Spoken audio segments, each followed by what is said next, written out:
Hello बच्चों, नमस्कार। Good morning. कैसे हैं सभी लोग? उम्मीद करता हूं बहुत अच्छे होंगे, बेहतर होंगे। तो क्लास नंबर 2 सिंपल इंटरेस्ट की हम लोग शुरू कर रहे हैं। कल हम लोगों ने इस चैप्टर को शुरू किया और काफ़ी बेसिक तरीके से मैंने आपको समझाया।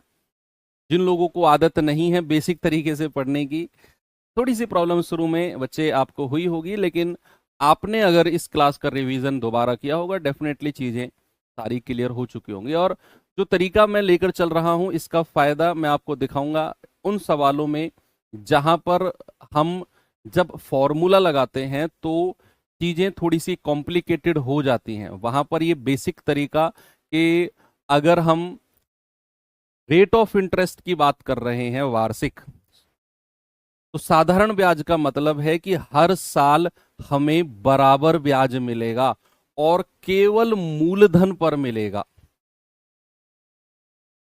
हर साल बराबर ब्याज मिलेगा और केवल मूलधन पर मिलेगा। यही दो बात थी जिनको मैंने बोला था कि दिमाग में रखना है लास्ट तक, जब तक ये चैप्टर खत्म ना हो जाए। तो चलिए करते हैं आज शुरुआत। कल एक होमवर्क दिया था, आई थिंक मैंने आपको, तो जरा बताएंगे इसका जवाब, फिर हम अपने टाइप को चेंज करते हैं।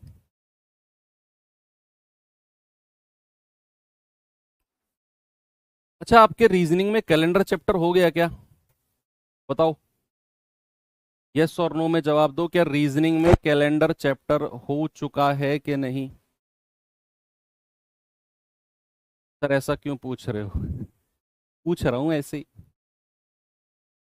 ताकि आपको मैं कंफर्म कर सकूं कि आपको दिन काउंट करने आते हैं।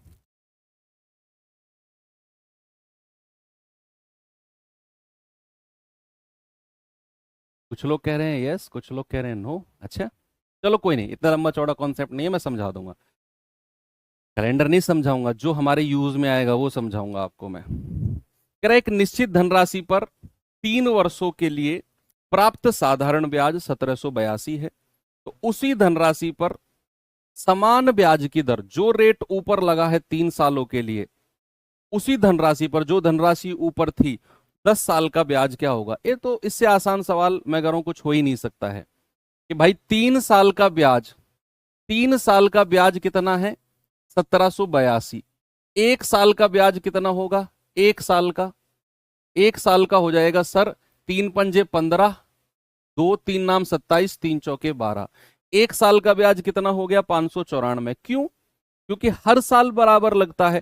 एक साल में 594, दूसरे साल भी 594, तीसरे साल भी, चौथे साल, पांचवें साल, छठे साल, हर साल आपको 594 रुपए ब्याज मिलता रहेगा। 1 साल का ब्याज अगर आपने निकाल लिया तो आपसे कह रहा है भैया 10 साल का ब्याज बताओ। क्या नहीं बता सकते हो कि 1 साल का अगर 594 है तो 10 साल का साधारण ब्याज कितना होगा? 594 × 10, 5940। लो भाई, आपका बेसिक कॉन्सेप्ट मजबूत है ना, तो बात क्लियर है फिर कि अगर आपने 1 साल का ब्याज निकाल लिया तो फिर हर साल वही ब्याज लगेगा। 1 साल का ब्याज अगर 594 है तो चाहे 1000 साल तक बात करेगा, 1000 साल तक हर साल 594 मिलता रहेगा, क्योंकि साधारण ब्याज हर साल बराबर मिलता है। एवरी ईयर क्या मिलेगा? इक्वल आपको मिलेगा। चलिए, अब हम थोड़ा सा टाइप चेंज करते हैं और अब टाइप 2 पर आने से पहले थोड़ा सा आपको मैं दिनों की काउंटिंग करना सिखाता हूं। दिनों की काउंटिंग क्या होती है? भाई सपोज दैट अगर मैंने आपसे पूछा जरा मुझे बताना 10 जनवरी से और 18 जनवरी तक कितने दिन होते हैं? 10 जनवरी से 18 जनवरी तक, 10 जनवरी से 18 जनवरी तक कितने दिन होते हैं? तो आपका जवाब क्या होगा? तो आप काउंट, आपका सबसे पहला क्वेश्चन होगा कि सर 10 जनवरी से स्टार्ट करना है और 18 जनवरी पे जाके रुकना है, क्या हम दोनों दिनों को काउंट करें? 10 जनवरी और 18 जनवरी को काउंट करें क्या? भैया आप पहले बताओ। 10, 11, 12, 13, 14, 15, 16, 17 और 18। मैंने ये सब लिख लिया, 10 से 18 तक के सारे नंबर्स लिख लिए। अब सुनना बच्चे, बड़े गौर से सुनना। अब हमें जो पढ़ना है वो थोड़ा सा उसमें मैं अब धीरे धीरे मिक्स करता हूं। अगर आपसे कहेगा कि 10 जनवरी से 18 जनवरी तक दिन बताओ, और आपसे कहेगा दोनों दिनों को काउंट करना है, 10 जनवरी और 18 जनवरी दोनों शुरुआत का और एंड का दिन काउंट करना है, तो आपका जवाब हो जाएगा 1 2 3 4 5 6 7 8 9। कितने दिन हो जाएंगे सर? 9 डेज हो जाएंगे, 9 डेज। जब आपसे कहेगा दोनों दिनों को काउंट करना है। जब आपसे कहेगा कि शुरुआत का दिन और लास्ट का दिन दोनों को काउंट नहीं करना है, तो उस केस में आपका आंसर होगा 1 2 3 4 5 6 7, 7 दिन होंगे आपके। ठीक है।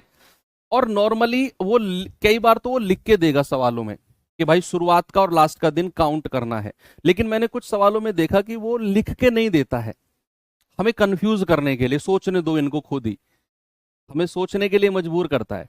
कई बार वो नहीं कहेगा कि भैया दोनों दिनों को लेना है, दोनों दिनों को नहीं लेना है, तो उस केस में फिर हम सवाल के अकॉर्डिंग चलेंगे। मैं आपको बताऊंगा कि कैसे सवाल के अकॉर्डिंग चलना है, वो सारी चीजें बताऊंगा। बस फिलहाल ये समझो कि जब हमें ये नहीं देगा कि दोनों शुरुआत का और लास्ट का दोनों दिनों को काउंट करना है या नहीं करना है, उस केस में हम सवाल के अकॉर्डिंग चलेंगे। फिलहाल आप यहां पर समझो। अब क्या हर बार सर हम इसी तरीके से लिख के काउंट करेंगे क्या? क्या सर हम हर बार दिनों की संख्या को इसी तरीके से लिख के काउंट करेंगे? नहीं।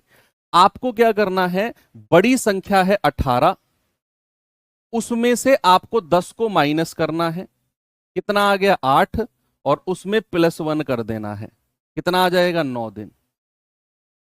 18 में से 10 को घटाना है, कितना आएगा 8, और उसमें +1 कर देना है, आपको दिनों की संख्या मिल जाएगी।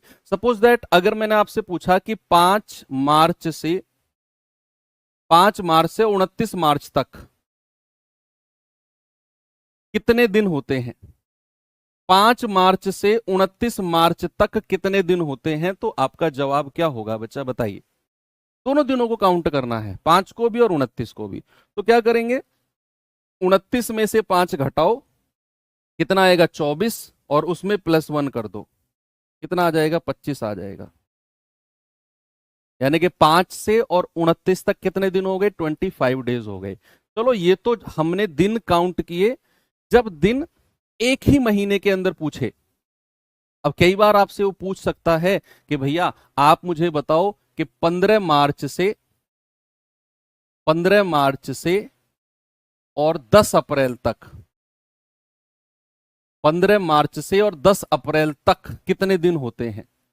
तो वहां पर हमें एक चीज क्लियर होनी चाहिए बच्चे कि कौन से महीने में कितने दिन होते हैं टोटल। ये चीज हमको क्लियर होनी चाहिए कि कौन से महीने में कितने दिन टोटल होते हैं। भाई ऐसे हम देखते हैं ना, इस पे यहां से स्टार्ट करो, जनवरी, फरवरी, फिर ऊपर मार्च, फिर नीचे अप्रैल, फिर मई, फिर जून, फिर जुलाई, और फिर अगस्त। जो ऊपर वाला पार्ट है ये 31 दिन का महीना होता है, जो नीचे वाला पार्ट है ये 30 दिन का महीना होता है। जनवरी से स्टार्ट करेंगे, जनवरी 31, फरवरी में थोड़ा सा एक्सेप्शन है, फरवरी 30 का भी नहीं होता, एक्सेप्शन है, उसको बताएंगे। मार्च 31, अप्रैल 30, मई 31, जून 30, जुलाई 31, और फिर अगस्त 31, ऐसे है ना। इस तरीके से हम थोड़ा सा देखते हैं। फरवरी का मैं भी बताऊंगा आपको। अब मैंने आपसे पूछा कि 15 मार्च से और 10 अप्रैल तक, मैंने क्या पूछा, 15 मार्च से 10 अप्रैल। सबसे पहले आप देखो कि मार्च में कितने दिन है 15 तारीख के बाद। तो मार्च होता है टोटल 31 का, भाई मार्च टोटल 31 का होता है। तो 31 में से 15 घटाओ, कितना हुआ, 31 में से अगर आप 15 घटाते हो तो आप कहेंगे कि सर 5 में से 11 में से 5 गया 6, 2 में से 1 गया 1, और प्लस का 1। तो मार्च में तो टोटल 17 दिन हो गए, भाई मार्च में तो टोटल 17 दिन हो गए। प्लस अप्रैल में कितने हैं 10, भाई 1 अप्रैल से 10 अप्रैल तक टोटल 10 दिन हो गए। तो टोटल दिनों को अगर आप जोड़ोगे 17 + 10 टोटल कितना हो जाएगा, 27 दिन हो जाएंगे।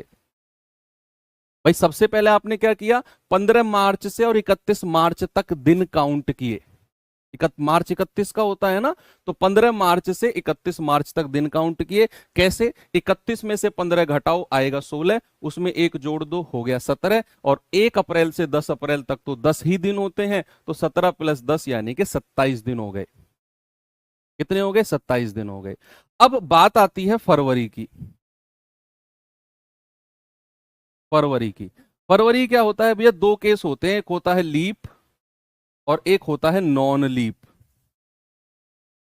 नॉन लीप, लीप होता है अधिवर्ष, अधिवर्ष जिसको बोलते हैं, और इसको बोलते हैं गैर अधिवर्ष। अधिवर्ष क्या होता है? अधिवर्ष होता है वो वर्ष जो हमारे 4 से कट जाए, जो वर्ष हमारी 4 से कट जाए। सपोज मैंने आपसे बोला 2016, क्या ये लीप ईयर है? तो इसे आप 4 से काट के देखो, केवल लास्ट की 2 डिजिट 4 से काट के देखो, 4 चौक 16, हाँ जी सर ये लीप ईयर है। अगर मैंने आपसे बोला कि 2008, क्या ये अधिवर्ष है? क्या ये लीप ईयर है? लास्ट की 2 डिजिट को 4 से काट के देखो, हाँ जी सर ये भी एक लीप ईयर है। ये भी क्या है? ये भी एक लीप ईयर है। सपोज बच्चा, अगर मैंने आपसे कहा कि 2025 जो अब चल रहा है, क्या ये लीप ईयर है? लास्ट की 2 डिजिट को 4 से काट के देखोगे, नहीं सर ये लीप ईयर नहीं है। तो जो लीप ईयर होता है उसमें फरवरी में होते हैं 29 दिन, और जो नॉन लीप ईयर होता है उसमें फरवरी में होते हैं 28 दिन। आजकल सवाल मैथ्स में आता है भैया, ये ट्रेंडिंग कॉन्सेप्ट है जो मैं सिखा रहा हूं सर, क्या कैलेंडर में घुस गए? ये साधारण ब्याज का ट्रेंडिंग पार्ट है जो मैं अभी आपको टाइम दे रहा हूं, जिसमें मैंने आपको क्या बोला, अगर लीप वर्ष आएगा तो 29 दिन और नॉन लीप आएगा तो उसमें 28 दिन। ओके, चलिए एक क्यों जोड़ रहे हैं बच्चे? जैसे 10 से 18 हमने दिन काउंट किए, अगर आप एक नहीं जोड़ोगे, आपने 18 में से 10 को माइनस किया, तो आपने केवल 11 से लेकर 18 तक के दिन निकाले हैं। अगर आप 18 में से 10 माइनस करते हो तो 8 मिलता है, आप केवल 11 से 18 तक के दिन निकालते हो। अगर आपको 10 को भी काउंट करना है तो वो लास्ट में प्लस करना है। इसीलिए मान लो अगर मैं आपसे बात करूं कि 3 और 7 के बीच 3 से 7 तक कितनी संख्या है, 3 से 7 तक कितनी संख्या है, तो आप क्या बोलोगे? आप कहोगे सर 7 में से 3 गया, कितना आएगा? 4। क्या 3 से 7 तक केवल 4 संख्या है? नहीं सर, 4 5 6, सर 1 2 3 4 5 संख्या है। जब आपने 7 में से 3 घटाया 4, आपने केवल इन 4 संख्याओं की बात करी। इसे भी इंक्लूड करना है तो हम +1 करते हैं, इसीलिए हम +1 करते हैं, क्योंकि जो शुरुआत वाली संख्या है उसे भी हमें इंक्लूड करना होता है। ठीक है, तो इसीलिए हम +1 करते हैं। बस ज्यादा क्या बताऊं इसमें आपको मैं। ओके, तो फरवरी का कॉन्सेप्ट आपको क्लियर हो गया। अब मैं एक और चीज आपसे पूछता हूं, जरा मुझे बताना कि 2 फरवरी से और 3 अप्रैल तक कितने दिन बनते हैं? 2 फरवरी से 3 अप्रैल तक कितने नंबर ऑफ डेज बनते हैं, जरा बताओ मुझे।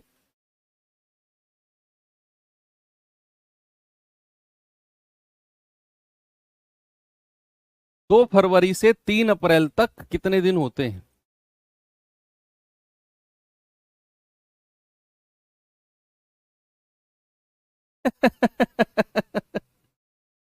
देखो, हाँ अब सर फरवरी में कौन से महीने साल की बात हो रही है, ये बड़ी इंपॉर्टेंट बात पूछ ली। चलो, 2021 से 3 अप्रैल 2021 तक कितने दिन होते हैं? भाई वर्ष तो आपने पूछा ही नहीं सर, ईयर कौन सा है। तो 2 फरवरी 2021 से 3 अप्रैल 2021 तक कितने दिन हैं? अब 2021 देखो, ये लीप वर्ष है या नहीं है? आपने कहा कि सर 2021 तो 4 से नहीं कटता, ये नॉर्मल ईयर है, इसमें 28 दिन होंगे फरवरी में। अब हमें 2 फरवरी से और 28 फरवरी तक दिन बताने हैं।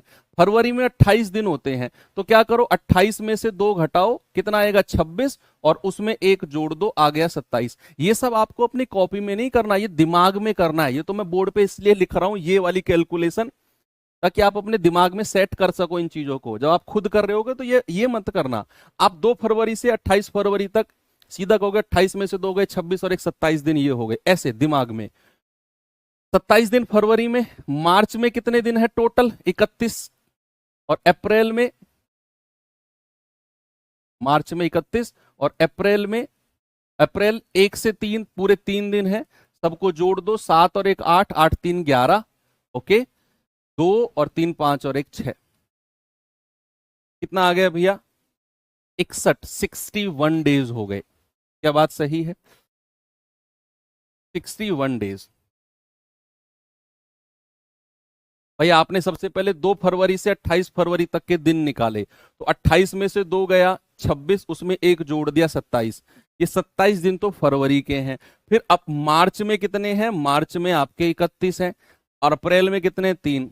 बेटा कान के नीचे इतने चिपकाऊंगा ना जो लोग 30 कह रहे हो, कि शाम तक, शाम के 6 बजे तक झंझनाहट रहेगी। ये मार्च के 31 दिन भूल गए ना तुम लोग, 27 और 3 30 बोल रहे हो ना। इसीलिए तुम्हें मास्टर कूटते हैं, और इसीलिए तुम कुटते थे स्कूल में, फिर कहते यार हमारे मास्टर बहुत अकड़ू थे। इसीलिए मैथ्स वाले मास्टर ज्यादा कूटते हैं बच्चों को, क्योंकि मैथ्स वाले मास्टर की क्लास में बच्चा सबसे ज्यादा गलती करता है छोटी छोटी चीजों पर। ये मार्च के 31 दिन भूल गए तुमने, सीधे फरवरी से अप्रैल आ गए, 27 और 3 30 बोल दिया। इसलिए मैथ्स के मास्टर बदनाम है कूटने के मामले में, ठीक है। चलो बुरा मत मानना, ऐसे मजाक कर रहा हूं। अब आते हैं सवाल पे। बच्चा पहला क्वेश्चन, हाँ एक चीज मैं थोड़ी सी आपको बता देता हूं, जो चीज बहुत फिक्स है। एक नॉर्मल वर्ष में कितने दिन होते हैं? नॉर्मल में, एक नॉर्मल वर्ष में, साधारण वर्ष में कितने दिन होते हैं? आप कहेंगे 365 दिन होते हैं। एक नॉर्मल वर्ष में 365 दिन होते हैं भैया, ठीक है। अब एक चीज याद रखना कि जो 73 होता है ना, कई बार अब तक जो, चाहे मैं एसएससी की बात करूं चाहे मैं किसी स्टेट एग्जाम की बात करूं, अब तक जो एग्जाम में पूछे गए हैं 90 से 95% सवालों में जब वो दिनों को काउंट करवाता है ना, तो या तो दिनों की संख्या 73 आएगी या दिनों की संख्या 146 आएगी। ये मैं आपको बता रहा हूं, 73 का डबल। पता है क्यों दिनों की संख्या 73 क्यों आएगी? क्योंकि 73 दिन को जब आप वर्ष में बदलोगे, 73 दिन को जब आप वर्ष में बदलोगे, तो हमेशा याद रखना 73 बटा, और एक वर्ष में 365 दिन होते हैं, ये 73 पूरा 365 से 5 बार कटता है,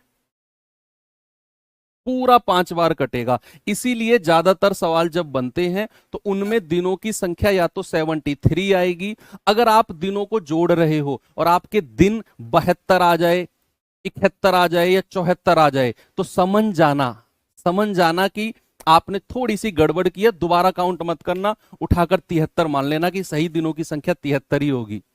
अगर आपके दिन काउंट करते करते 72 आ जाए ना, तो समझ जाना 72 दिन नहीं 73 होंगे, कहीं एक दिन में भूल गया बीच में, क्योंकि 73 ही है जो 365 से पूरा पूरा कटता है, ठीक है। 146 भी कट जाएगा, 146 बटा 365, भाई 73 दूनी 146, 73 पंजे 365, ऐसे। कभी भी 74 दिन आ जाए समझ जाना एक दिन में ज्यादा पहुंच गया, 73 दिन होंगे सही। चलो आगे बढ़ते हैं, सवाल नंबर 1 पे आते हैं।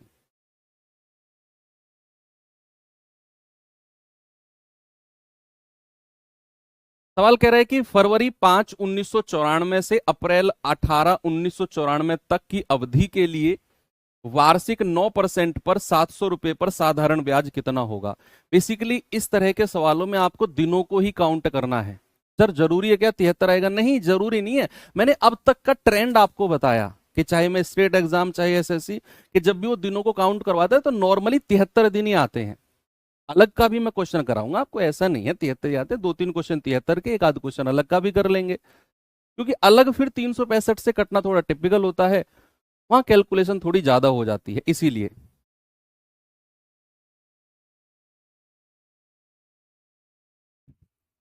सवाल कह रहा है 5 फरवरी 1994। सबसे पहले ये देखो, क्या 1994 1994 जो है बच्चा, ये लीप ईयर है क्या? क्या ये अधिवर्ष है क्या?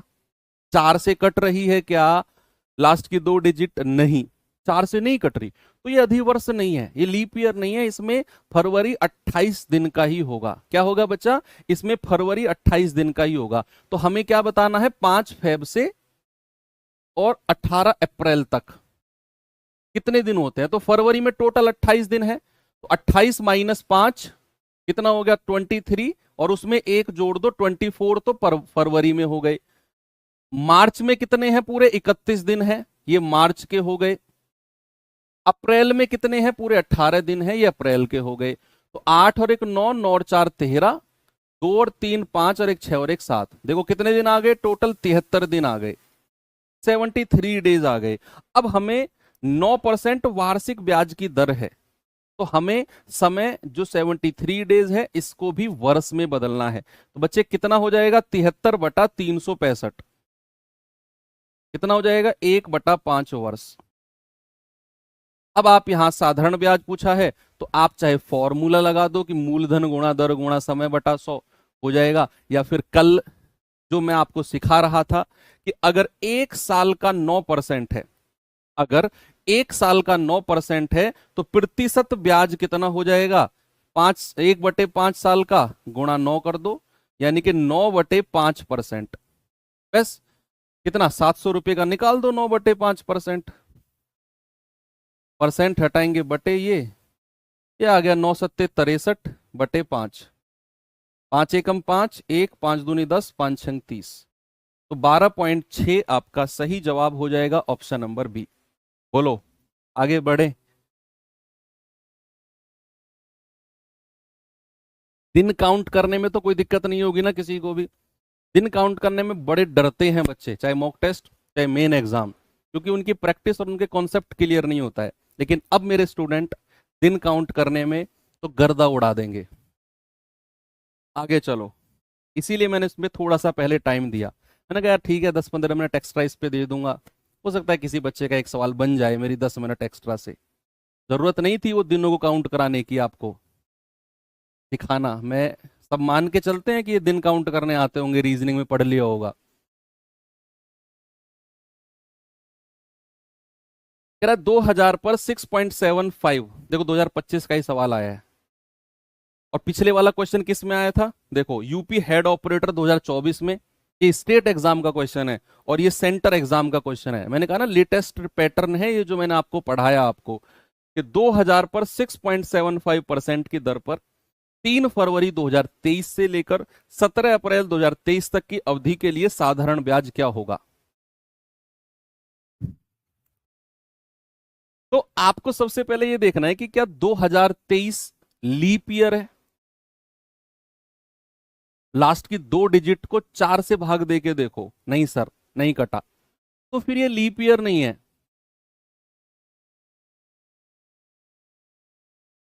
इसमें फरवरी 28 दिन की ही होगी, इसमें फरवरी 28 दिन की ही होगी। तो आपको फिर क्या करना है? 3 फरवरी से लेकर 17 अप्रैल तक कितने दिन बनते हैं? भाई फरवरी में 28 दिन है टोटल, क्योंकि अधिवर्ष नहीं है। 28 माइनस 3 कितना आ गया? 25। आपको नहीं करना है ऐसे, और एक 26। फरवरी में टोटल 26 दिन है। मार्च में कितने हैं? मार्च में है पूरे 31। अप्रैल में तो 17 दिए हुए हैं, 17 अप्रैल बोला है। जोड़ेंगे 7 और 1 8, 8 6 14, 6 और 1 7 7 14। ओके, 2 और 3 5 और 1 6 और 1 7, 74 दिन आ गए। कितने आ गए? 74 दिन आ गए। भाई वाह, यहां तो 74 दिन है। अभी देखना, अभी आप 74 से ही निकालो आंसर। क्या करो? 74 से ही निकालो आंसर। हालांकि आप ऐसा करो या ऐसा मत करो, आप 74 से ही निकालो। 74 को पहले वर्ष में बदलो, 74/365। ठीक है, तो अब ये इतना वर्ष हो गया, इतना वर्ष हो गया। तो साधारण ब्याज क्या आ गया? मूलधन गुणा दर 6.75। गुणा समय कितना है 74 बटा 365 और बटा 100। अच्छा एक चीज मैं आपको बताऊं, जब मैंने आपको ये बता रहा था कॉन्सेप्ट कि शुरुआत का दिन और लास्ट का दिन काउंट करना है कि नहीं करना है, ये हम सवाल के अकॉर्डिंग देखेंगे। ये हम क्या करेंगे, सवाल के अकॉर्डिंग। और मैंने आपको याद करो, मैंने बताया था कि वो कई बार वो सवाल में लिख कर नहीं देगा कि लेना है कि नहीं लेना है शुरुआत का या लास्ट का दिन। ये वही सवाल आ गया। इसमें हमें क्लियर ही नहीं है कि भैया, इसमें हमें क्लियर ही नहीं है कि 3 फरवरी को इंक्लूड करना है कि नहीं करना है। तो हम क्यों ना अपने उसी कॉन्सेप्ट से चलें, हम क्यों ना अपने उसी कॉन्सेप्ट से चलें कि ऐसा हम मान के चलेंगे कि हो सकता है एग्जामिनर ने ये 3 फरवरी शुरुआत का दिन ना लिया हो। क्योंकि भैया मैंने आपको बोला कि अगर आपके दिन 73 के +1 -1 में आता है, अगर आपका दिन 73 के +1 -1 में आता है, तो आप मान के चलो कि 73 दिन ही होंगे। आप मान के चलो 73 दिन ही होंगे। तो आप क्या करो, थोड़ी देर के लिए 73 दिन ही मान के चलो। आपका ऑप्शन नंबर कोई सा भी जरूर एग्जैक्टली मैच करेगा। तो आप थोड़ी देर के लिए मान के चलो कि आपके 73 दिन ही होंगे। तो भैया 73 दिन को अगर मैं वर्ष में बदलता हूं तो कितना आता है, ये आता है 1/5 वर्ष। ये 73 और 146 का कॉन्सेप्ट इसीलिए तो मैंने बताया आपको, ताकि प्रॉब्लम ना हो। तो 2000 गुणा 6.75 गुणा वर्ष है 1/5 और बटा 100। जरा बताना कितना आएगा जवाब। यहां से पॉइंट हटाया तो नीचे 2 जीरो आ गई।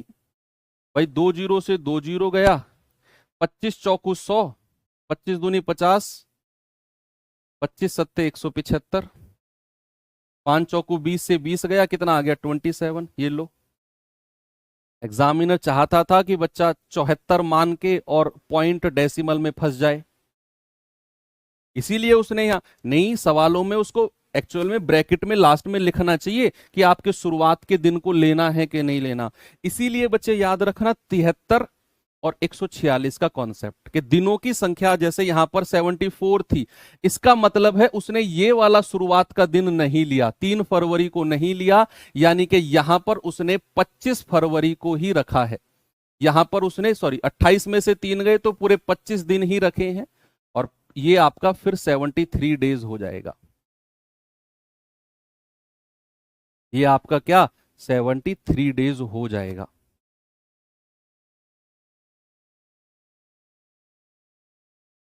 ये 73 और 146 का कॉन्सेप्ट याद रखना, नहीं तो 74 में अगर जाते तो प्रॉब्लम हो जाती फिर।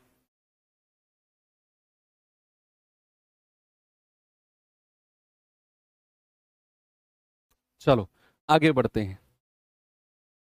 तो 27 कर लेना। ये सवाल करना बच्चे जरा।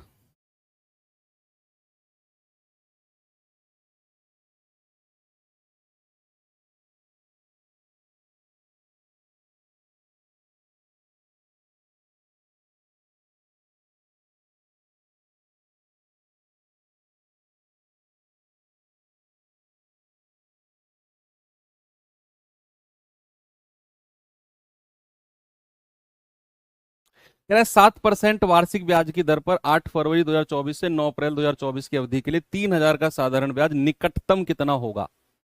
निकटतम पूछा है, निकटतम। सबसे पहले आप ये देखो, क्या 2024 लीप ईयर है? क्या 2024 लीप ईयर है? आप 4 से भाग दे के देखो। अरे हाँ सर, इसके तो लास्ट के 2 डिजिट 4 से कट गए, ये तो लीप ईयर है। इसका मतलब है इसके फरवरी में 29 डेज होंगे। इसकी फरवरी में क्या होंगे, 29 डेज होंगे।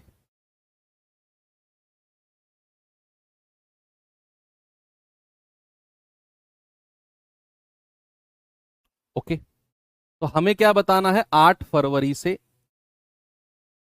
और 9 अप्रैल तक कितने दिन हैं। 9 अप्रैल तक कितने दिन बनते हैं। और देखो आपका आंसर यहाँ निकटतम पूछा है, और उसको पता है कि दिन ऐसे बनेंगे कि यार ना तो 73 ना 146, दिन ऐसे बनेंगे कि भैया डेसिमल वगैरह की कैलकुलेशन आपको करनी पड़ सकती है। ओके, अब फरवरी में टोटल कितने दिन होंगे? 29। क्यों? क्योंकि भैया ये तो 2024 है। क्या है? 2024। अब 2024 है तो फरवरी में कितने दिन है? 29। 29 में से 8 गया, कितना आ गया? 29 में से 8 गया, 21 आ गया। उसमें आप एक जोड़ दो, यानी कि 22 दिन तो फरवरी में हो गए।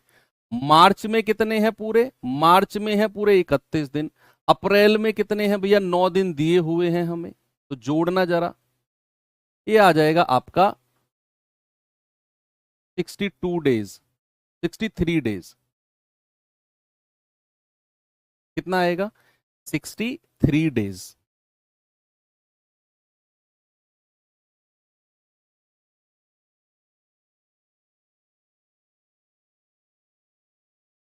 नहीं 62, सॉरी 62 डेज। अब ये तो बहुत दूर पहुंच गया, इसको 73 मत मान लेना। यहां हमें साधारण ब्याज 62 डेज का ही निकालना है और वो अप्रोक्सीमेट आएगा। क्या आएगा? अप्रोक्सीमेट। तो साधारण ब्याज क्या हो गया? मूलधन यानी कि 3000 गुणा दर यानी कि 7 गुणा समय यानी कि 62 और 366 और गुणा 100। 366 गुणा 100, क्योंकि 366 दिन होंगे ना, 29 दिन की फरवरी होती है, 29 डेज की फरवरी होती है। चलो भाई करो कैलकुलेट इसे, कितना बनेगा? जाना पड़ेगा अप्रोक्सीमेट इसमें तो ये जाएगा 7 दूनी 14, 7 छिंग 42 और 1 43, और 3 की गुणा करेंगे, 3 चौकू 12, 3 तिया 9 और 1 10, 3 चौक 12 और 1 13, और ये लास्ट में 0, और इसको 366 से भाग देना है। कितना बनेगा ये? 13,020 को मुझे 366 से भाग देना है, कितना बनेगा? चलिए 366 से भाग देते हैं 13,020 को। कितनी बार जाएगा? 3 बार तो जाएगा। 3 छिंग 18, 3 छिंग 18 और 1 19, 3 तिया 9 और 1 10, 12 में से 8 गए 4, ओके, 9 में से 9 गया 0, क्या आ गया? 204, 0 को ले लो। 5 बार चला जाएगा क्या ये? 5 बार, 5 छंग 30, हासिल का 3, 5 छंग 30, 3 33, हासिल का 3, 5 तिया 15, 3 18, 1830। हाँ, आगे कितना बचा है? 0, 4 में से 3 गया 1, 10 में से 8 गया 2, 210। पॉइंट लगाकर अगर हम 0 लगाते हैं तो फिर ये आपका 5 बार ही जाएगा, तो 35 पॉइंट समथिंग है हमारा आंसर। कितना बन रहा है? 4 में से 3 गया 1 और 10 में से 8 गया 2, ठीक है, तो 35 पॉइंट समथिंग जा रहा है ना? 35.2 के आसपास जा रहा है। 35.5, तो क्या हम अप्रोक्सीमेट 35 कह सकते हैं इसको? 35 पॉइंट समथिंग अगर जा रहा है तो निकटतम पूछा है ना, 35 बोल देंगे। ओके, बताइए। हालांकि ये 35.5 के आसपास जाएगा, क्योंकि फिर ये 5 बार जाएगा। अब 35.5 में या तो 35 आंसर होगा या 36 आंसर होगा, या तो 35 आंसर होगा या 36 आंसर होगा। तो फिर ठीक है, बीच में अगर चीजें फंस गई हैं तो हम 35 को मान के चलेंगे, छोटी वाली संख्या को। और थोड़ा सा अगर आप और क्लियर जानना चाहो तो 35.5 कितना आगे आगे पहुंचा है ये?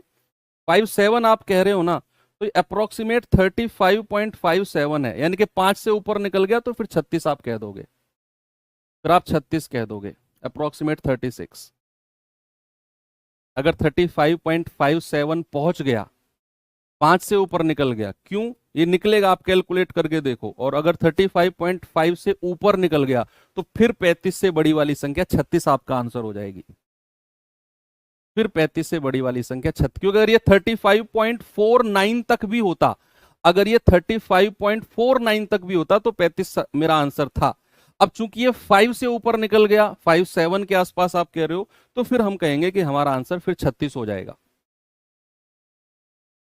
ओके, नियरेस्ट हमारा 36 सही हो जाएगा। देखो कितना नजदीक आंसर है। इसीलिए अब मैंने आपको ये सवाल इसीलिए दिया था क्योंकि अब आप समझो कि अगर वो 73 दिन नहीं देगा, आप कह रहे थे ना कि क्या सर जरूरी है कि 73 डेज ही काउंट हो या 146 ही काउंट हो, आप समझो अगर वो 73 नहीं देगा तो भैया ऑप्शन कितने नजदीक और कितनी कैलकुलेशन बन जाएगी, एग्जामिनर भी जानता है। एग्जामिनर भी जानता है कि फिर कितनी कैलकुलेशन यहां पर बनने वाली है। चलो आगे बढ़ते हैं, ये सवाल करिए।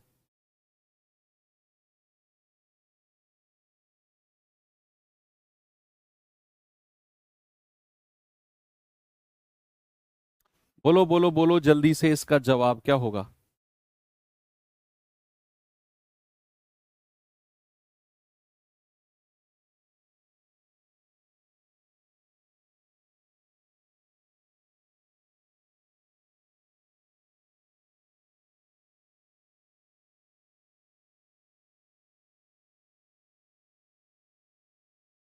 कह रहा है 5,000 की राशि पर 6% वार्षिक दर से 5 जनवरी 2024 से 25 मार्च 2024 तक का साधारण ब्याज क्या होगा? 62/366 को 1/6, एक नहीं बच्चा, अप्रोक्सीमेट नहीं मान सकते।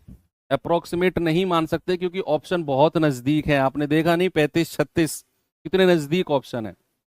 एक भी हल्का सा भी पॉइंट इधर उधर हुआ ऑप्शन बदल जाएंगे।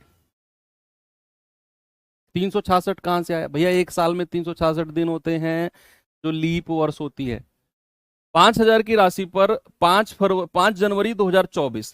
अब आप देखो 2024 में क्या फरवरी 29 की होगी? क्या 24 हमारा 4 से कटता है? हाँ जी सर कटता है, कटता है। इसका मतलब है कि ये 29 दिन की फरवरी होगी। आपसे उसने क्या पूछा? 5 जनवरी से, 5 जनवरी से 25 मार्च तक, 5 जनवरी से 25 मार्च तक। तो जनवरी में कितने दिन होंगे? जनवरी 31 की होती है, उसमें से 5 घटाएंगे 26, भाई 26 और +1 ये हो जाएगा 27। फरवरी कितने दिन की होगी? पूरा 29 दिन की होगी क्योंकि 2024 है, 2024 है। और मार्च में तो पूरे 25 दिन आपको दिए हुए हैं। तो 9 और 5 14, 14 और 7 कितना हो गया? 14 और 7 आपका 21, हासिल का 2, 2 2 4 2 6 और 2 8, कितना हो गया? 81। कितना हो गया? 81। अब ठीक है 81 हो गया, तो क्या हम कुछ कर सकते हैं इसमें? 81 तो बहुत दूर पहुंच गया। ठीक है फिर साधारण ब्याज निकालो भैया। 5,000, रेट कितना है? 6, समय कितना है? 81, और चूंकि ये लीप वर्ष है तो 366 और गुणा 100।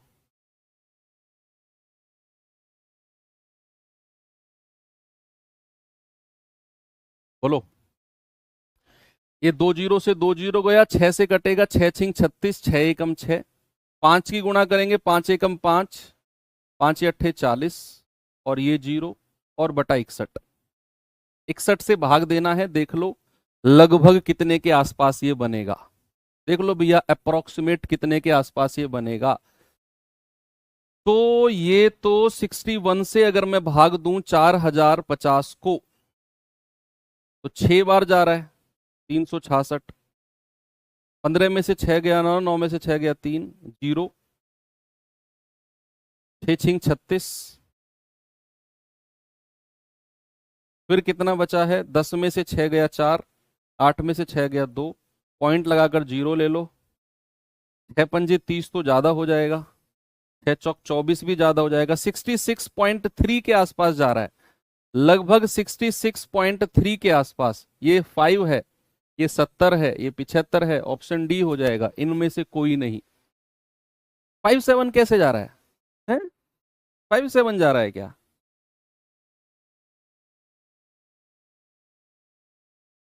नहीं भाई, 366 है, 15 में से 6 गया 9, और 9 में से 6 गया 3, 0 ले लिया। फिर 6 एकम 6, 6 छिंग 36, 10 में से 6 गया 4, और 8 में से 6 गया 2, 0, नहीं 66.3 के आसपास जाएगा। 57 क्यों कह रहे हो आप? 57 क्यों कह रहे हो आप? 6.3 के आसपास, ये तो 57 नहीं आएगा, इनमें से कोई नहीं, नन ऑफ दीज।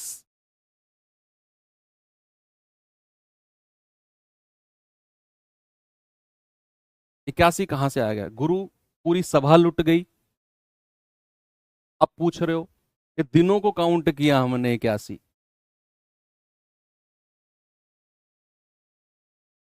चलिए इसका जवाब बताओ, फिर टाइप चेंज करते हैं। थोड़ा सा दिमाग खाने वाला टाइप था ना ये, कोई नहीं, करना जरूरी था पर ये।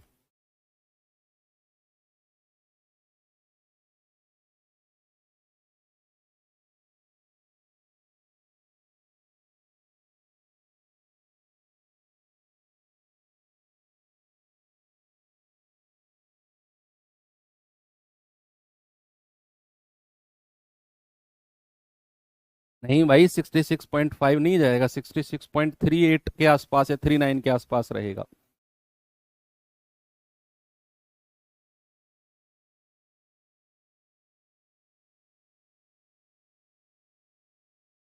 सवाल कर रहा है 48,750 की धनराशि पर 16% वार्षिक दर पर किसी गैर अधिवर्ष नॉन लीप ईयर के 73 दिन का साधारण ब्याज। नॉन लीप ईयर में तो भाई 365 दिन होते हैं, तो 73 दिन को आप 365 से भाग करोगे तो आप कहोगे सर 1/5 वर्ष होते हैं। कितने होते हैं? 1/5 वर्ष। अब 1/5 वर्ष है तो भैया आप लगा लो, मूलधन कितना है? 48,750।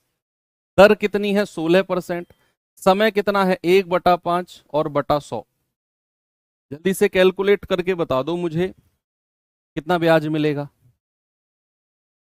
भाई 0 से 0 गया, 5 से जाएगा, 5 नाम 45, 3 5 सत्ते 35, 2 5 पूरे 25, 5 दूनी 10, 5 एकम 5, 4 5 नाम 45, 5 पूरे 25 और 2 अट्ठे 16, यानी कि 195 इंटू 8, 8 पंजे 40, 4 8 नाम 72 और 4 76, 8 एकम 8 7 15,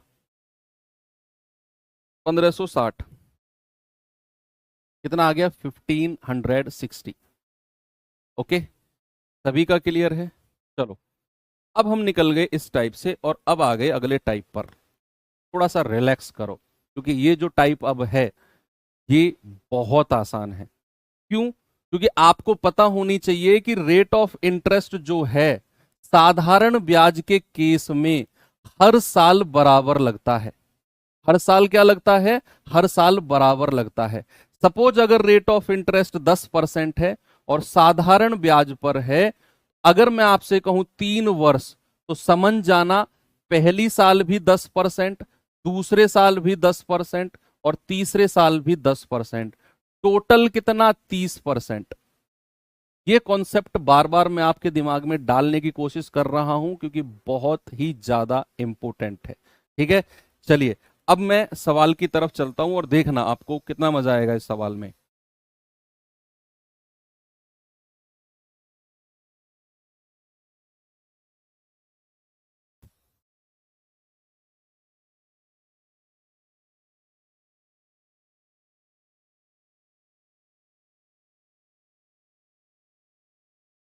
सवाल है एक निश्चित धनराशि पर 5 वर्ष के लिए 6% वार्षिक और 4 वर्ष के लिए 5% वार्षिक दर पर साधारण ब्याज का अंतर 422 है, तो वह धनराशि बताओ क्या होगी। आपको सीधा सीधा परसेंटेज को समय से गुणा करके ब्याज निकालना है। अगर सवाल ने बोला है 5 साल के लिए तो 6% वार्षिक दर लगती है, तो सीधा मल्टीप्लाई कर दो कि भैया 5 साल का ब्याज कितना होगा। 5 30% होगा। अगर उसने कहा 4 साल के लिए 5% की वार्षिक दर है तो 4 साल का ब्याज कितना होगा? 4 पंजे 20% होगा। क्या बात सही है कि 5 वर्ष का जो ब्याज है उस रेट ऑफ इंटरेस्ट 6 है, तो भैया 30% ब्याज तो यहां मिल गया। 4 वर्ष का ब्याज जो है 5% की दर है तो भैया 20% ब्याज यहां मिल गया। और सवाल ने बोला है भैया ब्याज का जो अंतर है वो 422 है। तो क्या बच्चा मैं ये कह सकता हूं कि इनका जो डिफरेंस है, इनका जो अंतर है वो तो 10% के बराबर है, और उसी की ही वैल्यू 422 दी हुई है। हमसे क्या पूछा? हमसे पूछा धनराशि, मूलधन, प्रिंसिपल। हमेशा 100%, 100% होता है, ऑलवेज 100%। यानी कि 10 को 10 से गुणा करने पर मिलेगा, तो यहां भी आप 10 से गुणा कर दो, तो 100% की वैल्यू कितनी हो जाएगी? 4220। यही आपकी धनराशि, यही आपका प्रिंसिपल हो जाएगा, यही आपका क्या हो जाएगा? मूलधन हो जाएगा। कितना? 4220 रुपए। कितनी आसानी से आपने बिना कोई फॉर्मूले के इस सवाल को उड़ा दिया। एक और सवाल देता हूं, जरा लगाना दिमाग उसी सवाल में, इसी तरीके से जल्दी से मुझे बता दो।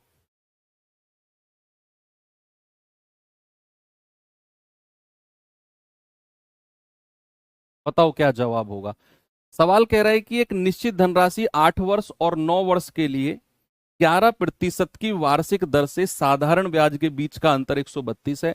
बताओ वह धनराशि क्या होगी?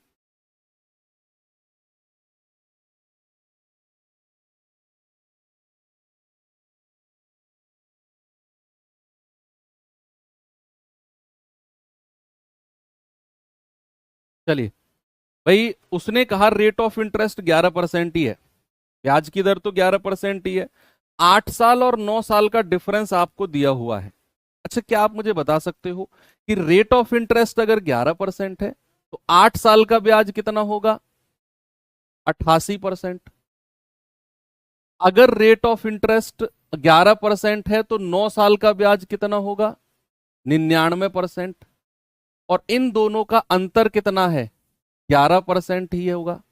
और उसी की ही तो वैल्यू 132 दे रखी है आपको, उसी की ही तो वैल्यू 132 है भाई, बोलो। तो 1% कितना हो जाएगा? 11 एकम 11, 11 दूनी 22। तो 100% कितना हो जाएगा? 100 से गुणा कर दो, 1200 रुपए।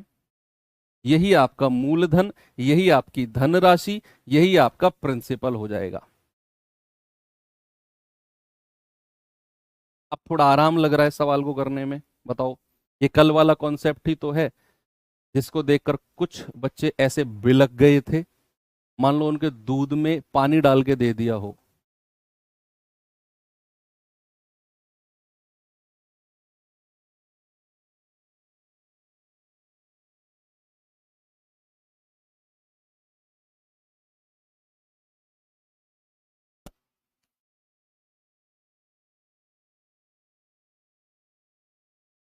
आगे चले, अगला सवाल, बताओ इसका जवाब।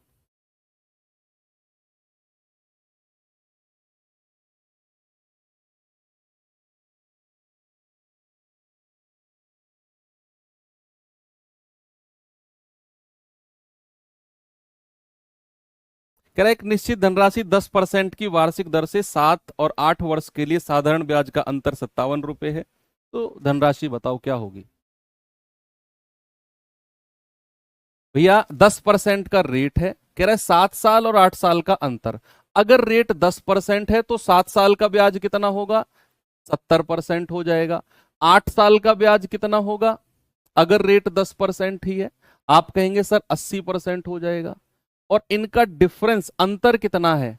अंतर तो 10% है, और उसी की ही वैल्यू 57 हमें दे रखी है। कह रहा है भैया धनराशि वो तो 100% होती है, तो 10 को क्या मुझे 10 से गुणा करना पड़ेगा तभी 100 मिलेगा? इधर भी 10 से गुणा कर दो, 100% की वैल्यू कितनी आएगी? 570। यही आपका प्रिंसिपल, मूलधन, धनराशि, सब कुछ यही हो जाएगा, ऑप्शन डी।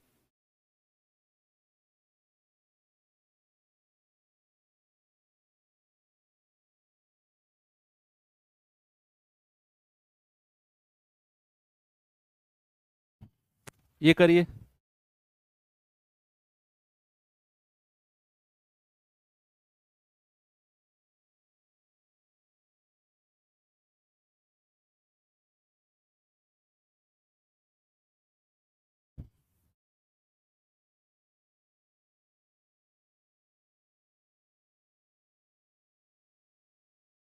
कह रहा है एक निश्चित धनराशि पर 9.6% वार्षिक दर से 15 महीने तथा 11.4% की दर से 8 महीने का साधारण ब्याज का अंतर 1320 है, तो वह राशि क्या होगी। थोड़ा सा लेवल बढ़ा दिया इसी टाइप में।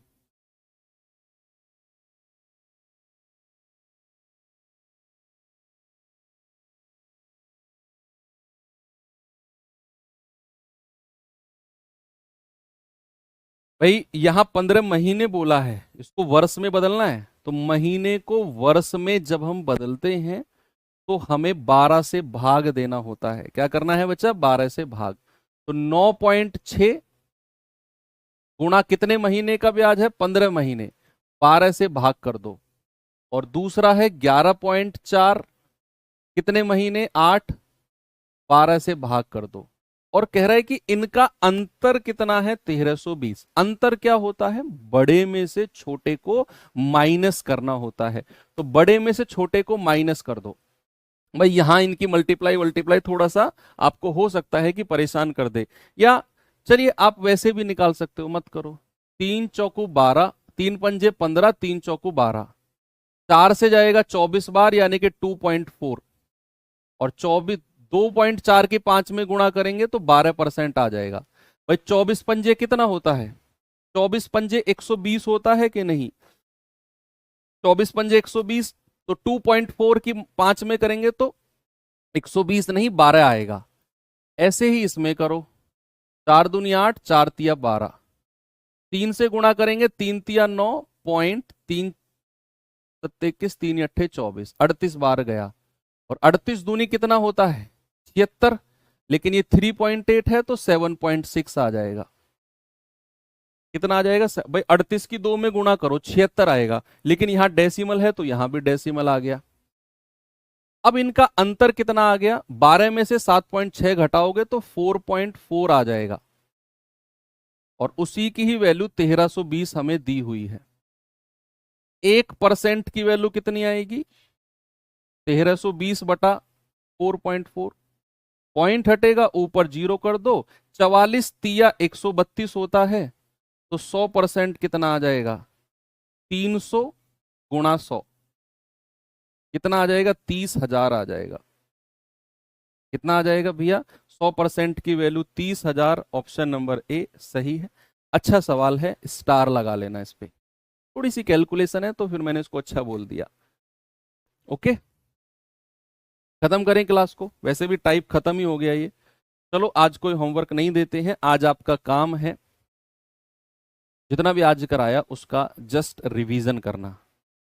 तो कल मिलेंगे और आगे टाइप के लिए बस 2 चैप्टर, साधारण ब्याज और चक्रवृद्धि ब्याज में। तो स्पेशली मेरी रिक्वेस्ट है आपसे कि जितना भी मैं कराऊं प्रीवियस क्लास में, अगली क्लास में आने से पहले उसका रिवीजन जरूर करके आना। आज की क्लास का रिवीजन कल की क्लास में जरूर करके आना, तभी ये 2 चैप्टर थोड़े से उठपटांग है, इनको नाराज नहीं करना है। ये चैप्टर नाराज हुए तो प्रॉब्लम हो जाएगी। चलो मिलते हैं फिर कल, थैंक यू, बाय बाय, जय हिंद।